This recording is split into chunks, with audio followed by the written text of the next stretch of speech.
Hey guys, welcome to Bible study this week. We've been going through a series on the attributes of God. Last week we talked about how God is love. This week we're talking about how God is spirit. Just to give you a little bit of a definition here, God exists as a being that isn't made of any matter, has no parts or dimensions, is unable to be perceived by any of our senses, and is more excellent than any other kind of existence. So, when I think about God's Spirit, I think back to when I was a kid and I actually went to this event called Acquire the Fire.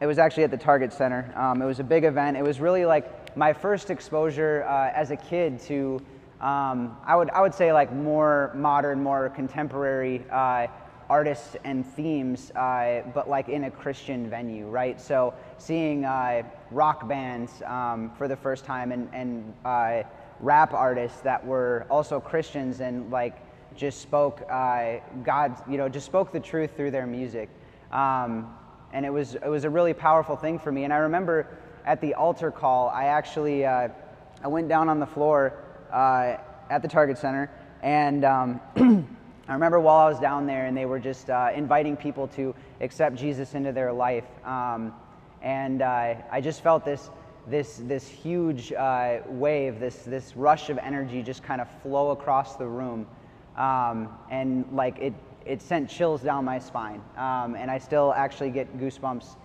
thinking about it, honestly. Just like looking back on that now, like I just see it as such a demonstration of like God's Spirit like moving in us and through us and just in a room, and just how it's able to even transcend like the size of the room to fill more than just like a single space, or be with an individual person. Like we were all being moved in the same way at this moment, and it really was just a powerful experience. So the Bible study passage this week is actually John 4:1 through 26. And it says, "Sir," the woman said, "I can see that you are a prophet. Our ancestors worship on this mountain, but you Jews claim that the place where we must worship is in Jerusalem." "Woman," Jesus replied, "believe me, a time is coming when you will worship the Father neither on this mountain nor in Jerusalem. You Samaritans worship what you do not know. We worship what we do know, for salvation is from the Jews. Yet a time is coming and has now come when the true worshipers will worship the Father in the Spirit and in the truth, for they are the kind of worshipers the Father seeks. God is Spirit, and his worshipers must worship in the Spirit and in truth."